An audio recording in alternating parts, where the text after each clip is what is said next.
Being part of the ISV Connect program helps our visibility with Microsoft sellers, which in turn helps us when we're introduced to new partners. It has accelerated our entrance into new markets, and our product is developing with higher quality and at higher speed than it would otherwise have. Things like ISV licensing, handling our licenses just like any Microsoft first-party applications. We see that as a big benefit. What ISV Connect program introduced is very different level of confidence with our customer. And with the Microsoft expanding the program, we are expecting to grow our ISV portfolio significantly.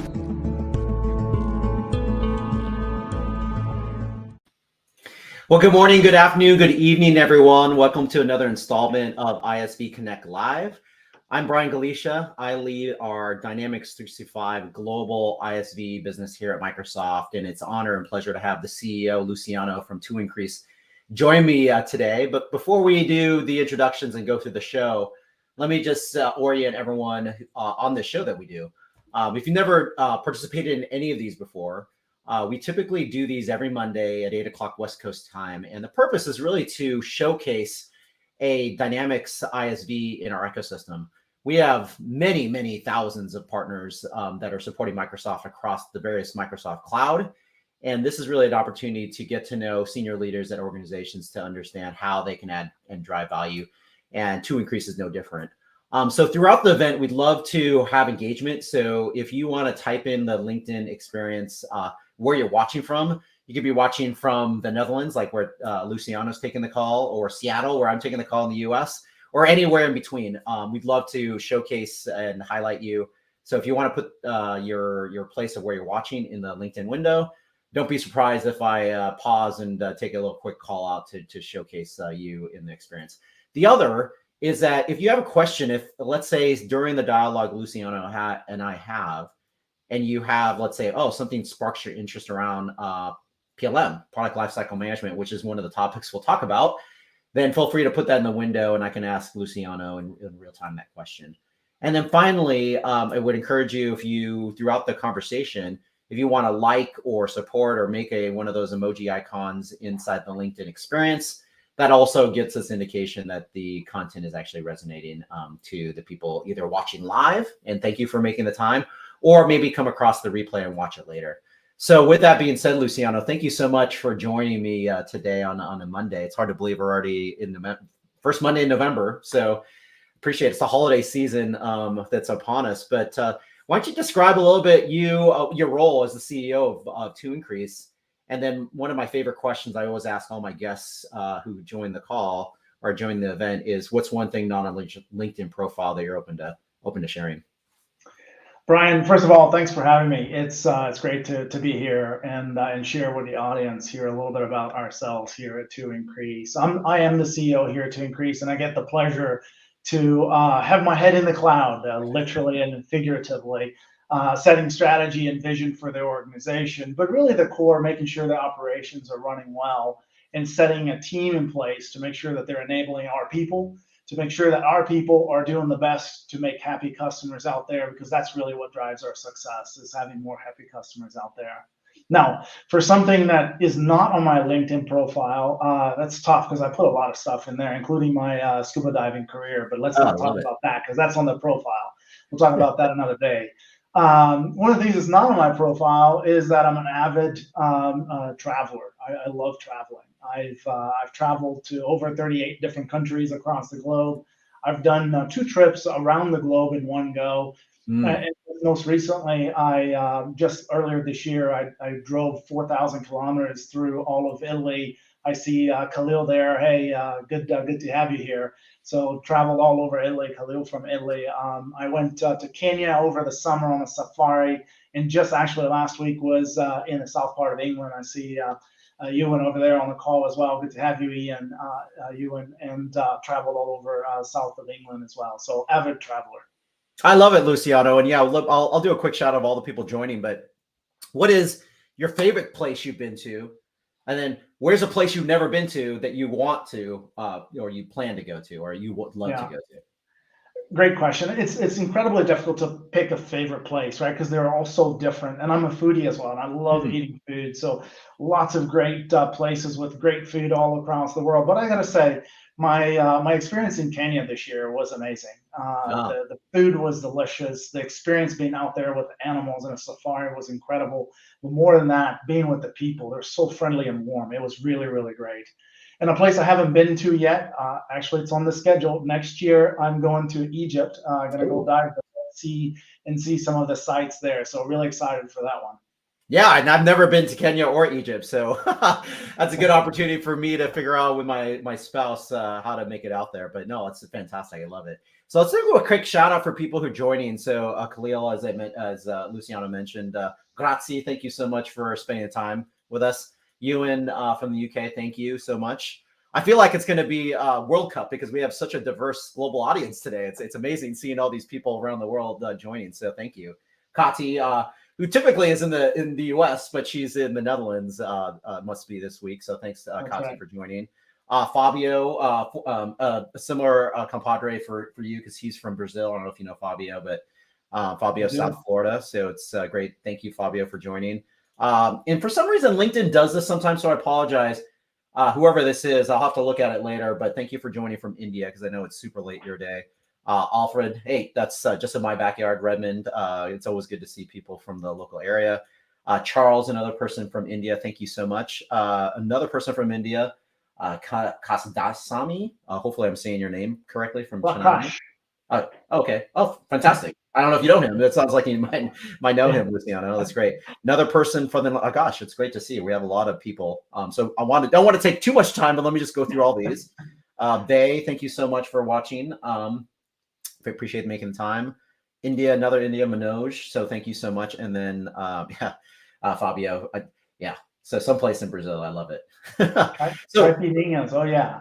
yeah, absolutely. So let's start off the show, Luciano. And of course, To-Increase has been an amazing partner with Microsoft for so many years. I mean, as long as I've been at Microsoft, which is a long time, 16 years. So maybe you could describe for people maybe new, maybe not have been aware of what To-Increase does. Maybe you can spend a few minutes describing what's the joint value? What is the scenarios that To-Increase really helps to drive in partnership with Dynamics, particularly F&O implementations?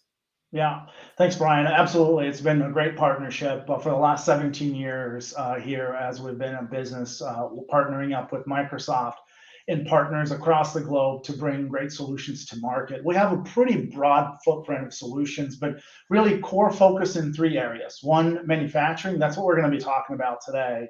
The second one is data. We're actually going to be talking more about that today as well, because the combination of data and manufacturing is really what the discussion today is all about.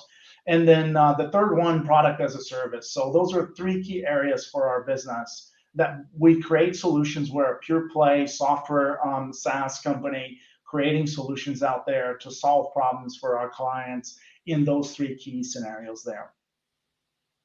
I love it. And so, gosh, when you unpack that, there's so much innovation you've done with IP across it. And maybe you could start with the journey, like how did To-Increase get to a point of building all this amazing IP? Because it's not just one. I can't remember how many are listed on our app source today or our marketplace, but maybe we could describe the journey of the scenarios that came to fruition that then got to these point of these three different areas, Luciano. Yeah, absolutely. So we have a long history in building solutions since the very beginning of TI. So as To-Increase, we from the inception of the company, the founders decided that we're going to be a pure play ISV. So building solutions to bring to market alongside Dynamics from the very beginning. And in the last 17 years history of the company, we've really focused on how do we close the gap of what the customers need and bring more value to their solutions. We really had a deep focus in manufacturing. Now, in some of our partnership with Microsoft, we also had a focus on retail, but that one we actually sold to Microsoft. So if you're an ISV out there and you have a partnership with Microsoft, there is an opportunity that you can do some of that as well. So our retail IP was sold to Microsoft, was turned into AX for retail. But our manufacturing IP has been a very strong point for us from the very beginning. For manufacturing, of course, data is a critical component for any customer, especially manufacturers with some complex data sets. And we see today more data than ever before, right? So how do we help those companies become more successful in managing their data, whether it's through master data management, integrations, migrations, EDI, or in the case of the topic for today, PLM, which we'll get into more a little bit later in talking about engineering data. So that's a lot of the solution sets that we put together there. So deep in manufacturing with engineering change management, project management, some advanced functionalities there, then the data, which I just mentioned. And then the last one is we saw a long trend of large equipment manufacturers going for a product as a service scenario. So where they were changing the way they were selling their products in the marketplace, rather than a large capital asset good that they're selling, to selling it as a service in the new service economy. So there was an acquisition that we did to bring IP into product as a service into the organization to help round out that scenario for organizations across the globe. So we do a lot of data management solution for many different industries, though we do have a core focus on manufacturing. Same for the product as a service. It's not just within manufacturing. We have a lot of customers that are just focused on renting their products or selling it as a service, but of course a large footprint in manufacturing as well. So that's a little bit of our journey and how we've gotten to 30 different solutions on AppSource. I think that's a record. Yeah, exactly, Luciano. Thank you so much. I mean, what a great journey that you've been on, because I think that's the amazing thing when we get to this next question about like, what's the experience been like of being able to find the areas where innovation can occur, because Microsoft will never do everything. I mean, I think people think, oh, Microsoft could do all this stuff. I'm like, we could, but that's not really where we want to spend our time and effort. We really want to create the foundation of the platform, especially with business applications, and then allow our partners to thrive and find opportunities in specific, in particular, I love what you said, like with industry relevant scenarios, like in manufacturing, where you're spending a lot of time, as well as certain use cases like product lifecycle management, product as a service scenarios that we just don't do, or we have a baseline, we have a foundational, very basic scenario that then you as an ISV can realize and add even more value, because guess what customers want? There's certain vanilla things that can come out of the box, but there's also things that then you can expand on. So maybe you could touch upon, Luciano, because you've been at this and in partnership with Microsoft for such a long time. What's that experience been like? And it's great to see you mentioned like you had an opportunity to take your innovation and package it up and sell that IP to Microsoft. So it's core to our experience, but also there's opportunities where you're taking advantage of the Microsoft cloud. You're innovating on not just with Dynamics, but of course there's pieces of it that run on Azure or and leverage the components of other workloads in the cloud. So maybe you can talk about that, the partnership that you've been exposed to throughout your many years. Absolutely, and I can probably talk about that for days. But let's start with the story around PLM, for example, because PLM being Product Lifecycle Management, for those that don't know, and that's all about how manufacturing organizations manage the lifecycle of their projects. And I'll wrap that up into our relationship with Microsoft. So pretty early on, we're realizing, and working pretty closely with Microsoft, that there was a gap in the application in engineering change management in general. And we decided to fulfill that gap so our customers were able to manage their inside of ERP processes for engineering change management. We had conversations with Microsoft, made sure that that gap was not being fulfilled by Microsoft at that point in time, and we went ahead and built that solution. Now, Microsoft and us collaborate all the time around roadmap, what they're doing, where they want to go, and what the challenges are in the marketplace for us to help fulfill that gap for customers. Beyond that, we then created a way to integrate third-party PLM systems, product lifecycle management systems, into Dynamics to make sure that the customer could have the end-to-end story. Now, it just happened that in this particular case, in our collaboration with Microsoft, we agreed that Microsoft was going to take that engineering change management component into the core of the application. So that's a license that we gave to Microsoft, or we sold to Microsoft. So Microsoft could have core version management, for example, within the application, which was very broad in applying to many different areas of the application. But we continue to extend that with our PLM integration, with our connection to different engineering systems like Siemens, PTC, Dassault, as well as our massive data management solution, making sure that we can help our clients in managing data across multiple systems. And as you said, we also, in working closely with Microsoft, identified other gaps where the customer needs were not necessarily inside of ERP or Dynamics for finance and supply chain, but they were in other areas, like, for example, portals. So we've used the Power Platform, for example, to create portals, or mobile solutions, or then other services that needed to be able to scale, and we've leveraged Azure for that. So we've always collaborated very closely with Microsoft to make sure that we bring best solutions to the market to fulfill customer demands. I love it, Luciano. I mean, I think there's so much to unpack there, but I love how you said like the closeness with our R&D team, because that's a lot of that value proposition that ISVs bring with what could be go to market. Besides the business side of aspect, of course, is getting that roadmap visibility to understanding, hey, where are there going to be areas that you can innovate on, or where are the areas where, hey, you know what? Let me just sell you the IP because that's where Microsoft wants to go. Then great, let's figure out the best way to do it. I love that journey that To-Increase has had to get to their innovation. And when we get to the customer scenarios, the number of scenarios that you've been able to impact is just amazing. Maybe what we could do too is just like when we just go to that specific question. It's because one of my favorite questions is talking about like, what are the customer stories that you've been exposed to? Because you mentioned 3 different areas you mentioned that we can go deeper on. But maybe you can touch upon all 3 of them, and particularly manufacturing and the product as a lifecycle, product as a service type of scenario. Maybe you can share a few stories that you and your team have seen that have addressed like, hey, you know what, they're already making a decision on some type of enterprise resource planning scenario. They've chosen Dynamics. Now what? Now, how do they look at that and go, oh, To-Increase can actually fill that gap? Yeah. Sounds good. And we've got over 2,000 customers in 45 different countries across the globe. So there's plenty of stories to go by. So I'll just try and pick a couple of quick stories that kind of showcases a little bit of the work that we do with some of our customers. So let me start with that engineering and data management story real quick in a customer scenario.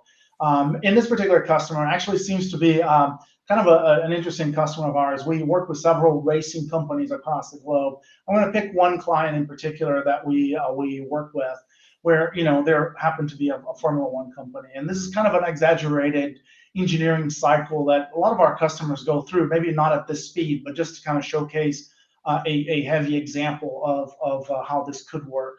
In the particular case of Formula One, I don't know if you follow Formula One, Brian, but in this particular customer, there's over 300 engineers sitting behind their desks somewhere in the UK, trying to figure out how they can optimize that car, right? A lot of aerospace engineers sitting there crunching through lots and lots and lots of data to be able to figure out how to improve that car, and cranking out all kinds of new engineering designs that they printed out, tested on the wind tunnel, and then the ones that have the best results, push it into production, and then push it out to the race. And that happens every 2 weeks. And what we were doing there for them is helping them manage all that data and bring that data from an EBOM, an engineering bill of material that they were testing it out and finding different best cases on, to the MBOM, the manufacturing BOM, which then they actually go out, manufacture, and push it out to the field. So making sure that that data is cut across in extreme amounts of time there, to be able to do all of that with 300 engineers every 2 weeks, every time they get all that data from the cars in the race, just incredible. Of course, not everybody out there is a racing car company, right? So we've got some more customers that are doing some other things with our products. Like, for example, one of the customers I was talking to recently, they have a third-party engineering system, and they needed to manage that whole engineering process. And they have a product lifecycle management system that they were working with, but they needed to find a way to manage the engineering project in general, manage all of that engineering data and all the controls around all the logistics data that goes around that product, and then releasing it to manufacturing. So in this particular case, they leverage our product lifecycle management integration solution deep into ECM, which nobody else can have that knowledge, because we sold the ECM product to Microsoft. So we were able to extend that better than anybody else out there to bring that data, not just as a dirty data input, but truly finding value on the meaningfulness of that data coming into the ERP system, and then releasing it to manufacturing once that EBOM has turned into an NBOM. It has all the logistic components necessary to make it happen. And then they go and they manufacture those very large pieces of equipment. And before COVID, this particular customer, they just sold, multi-million-dollar pieces of machinery out there to their clients. But during COVID, they saw a hit. Organizations were holding back and not buying as much. And they decided, listen, we need to start a different conversation here. How can we sell this and have some different revenue streams to be able to help us supply goods to our customers, but our customers aren't being able to put, several million euros or dollars in cash up front for this capital good. So then they started to work through a product as a service where they're leveraging or looking at leveraging our engines to be able to sell their capital goods then as a service with an annuity. So a monthly recurring fee that includes not just their product, but their services, which then increased their overall revenue to their client base and was able to serve their clients in a better way than they could before. So great story there, win-win with the client to be able to do that. And even at that side, when their clients then were receiving that equipment, they're leveraging our portal, for example, to be able to see what equipment do I have rented out from this particular provider. What is their status? Do they need to do maintenance on that? When are they going to be down for maintenance? So the portal gives them a lot of information for them to be able to manage their fleet and make sure that the cranes are in the right places at the right time, so they're fully functioning, getting the most out of it. So just another example of how our clients are able to leverage our solutions to be successful in their business.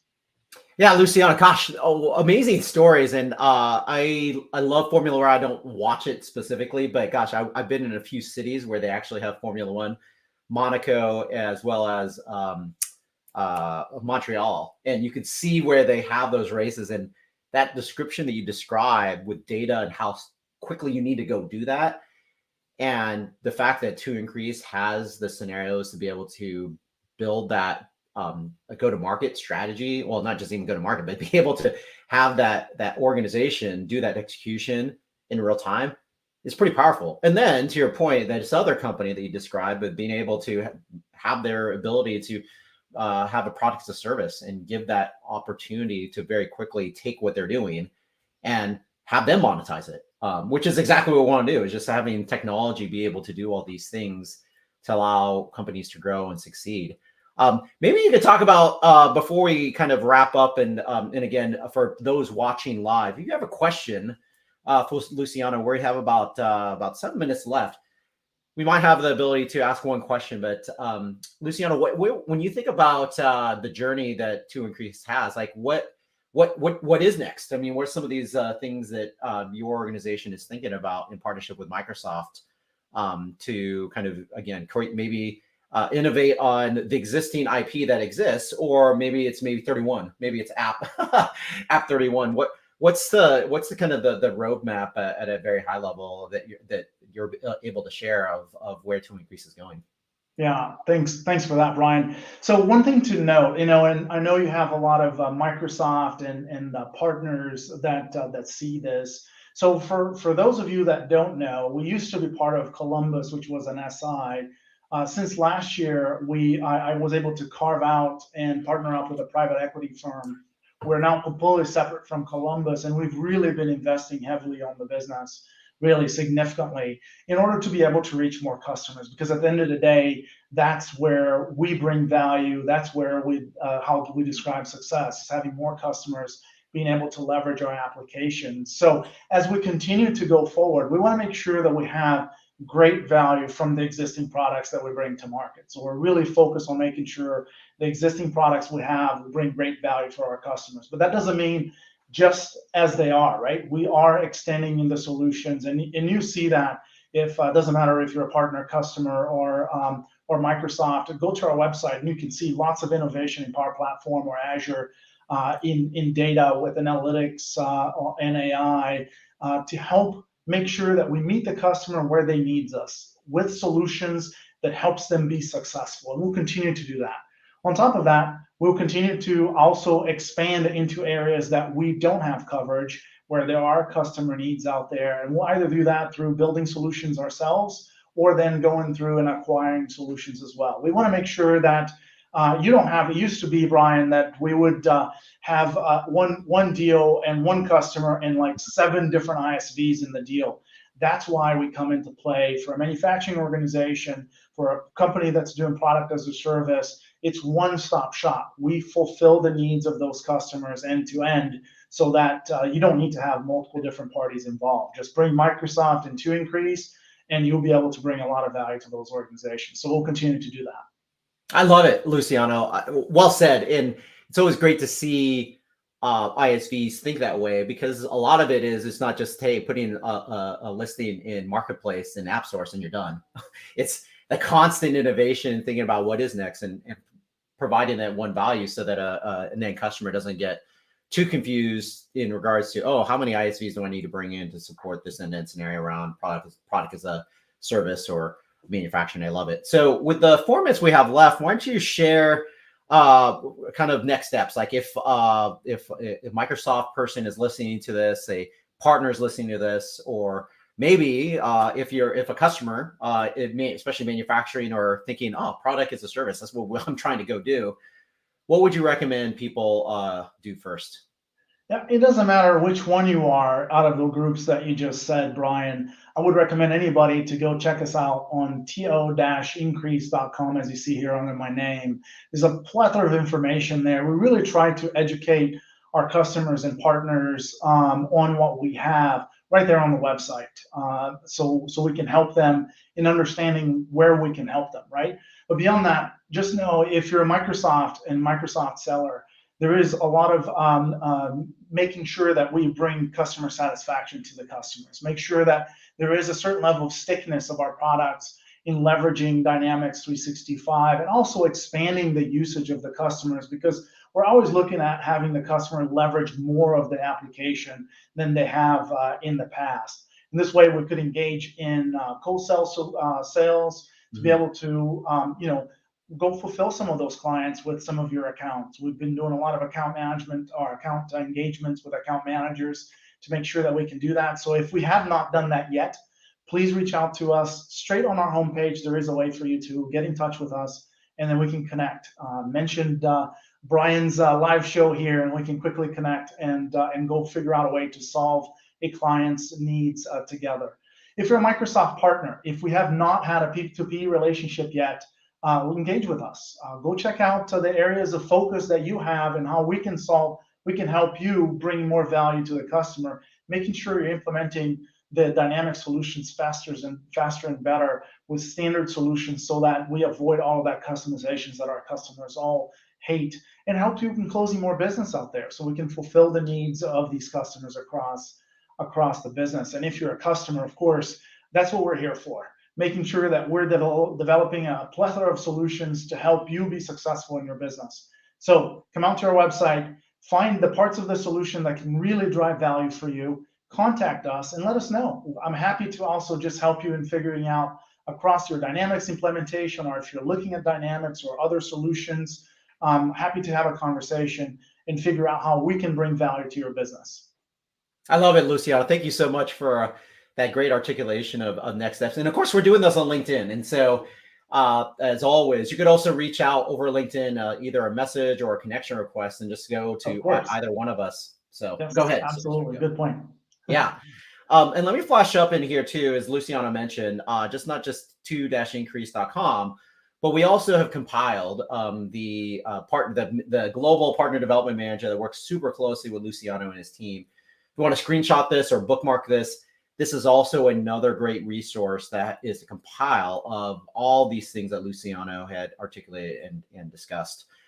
So as we wrap up, Luciano, one thing I do want to call out for people watching live or even the replay, please stay on, because as soon as we wrap up this conversation, we do have about a minute video that really incorporates many of the key points that Luciano was talking about and the value that To-Increase can bring. So Any other closing comments, Luciano, before we get this to video, any other closing comments you'd like to share with the people either watching live? And thank you, because it looks like we have a number of people watching live. I'm just looking down my phone. I can see it's quite a bigger audience today for a Monday. But what are any closing thoughts before we wrap up? Yeah, first of all, thanks for having me over, Brian. Always happy to engage here, to share what we do with the world so that we can go fulfill the client's needs and solve more of those out there in the world. So as I can close off is, if you're either engaging a customer or you are a customer in either manufacturing, or you have some data challenges, or you're working on product as a service, selling your product as a monthly recurring revenue, reach out to me on LinkedIn. Let's figure out how to either do some business together and how I can help you solve your business problems over there, so we can all be successful together. Thanks again, Brian, for having me. Oh, my pleasure, Luciano. Thank you so much for the longstanding partnership in working with us. It's truly an honor to have you join us again to talk about the amazing journey and the value that To-Increase can bring. So to wrap up, everybody, feel free to bookmark the ISV Connect Live hashtag. That's where we try to tag all these amazing stories that we have with ISVs like Luciano and To-Increase. Also, just go to aka.ms/ISV Connect Live. That's also where we compile all these episodes and stories. I have to do a count, because I think at last count, I think this is episode 70 something. And so I need to start tagging it. So great way to, again, keeping track of how we showcase amazing ISVs like To-Increase. Thanks again, Luciano. Thanks again, To-Increase. Let me stop this and enjoy this video. Go ahead. Can I say one last thing? Yeah, please. Conti just sent a message, and I want to shout out to her there. That is absolutely the case. Right. We have our solutions on the Microsoft Technology Centers so that sellers and customers can engage with us there, as well as there is Supply Chain Reimagine event coming up on November 17th from Microsoft, and we're going to be showcased that as well. So thanks for the shout out there, Kati. Yes, that's actually a good reminder, Kati. After the event, I will put in that feed the link, or maybe you can if you have it handy. There is a website where you can register and watch that Supply Chain Reimagine event, and that is a good call. I totally forgot that To-Increase is actually one of the key ISVs that is being showcased in that scenario. So thanks, Kati. That's a great call out. So thanks again, everyone. Thanks again, Luciano, for making the time. Thanks, Brian. And I look forward to having everyone join the next installment that we have next week. Take care, everybody. Thank you so much again, and enjoy this video.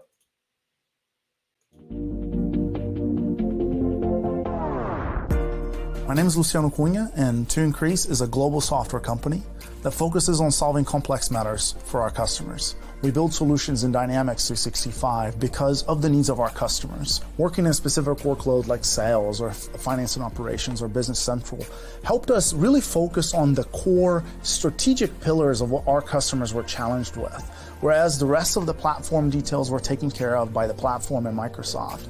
In that way, helped us deliver more value to our customers. But we also work with the Power Platform, extending our applications even outside of Dynamics, building point solutions that are quickly adaptable and adoptable by our clients in order to solve problems.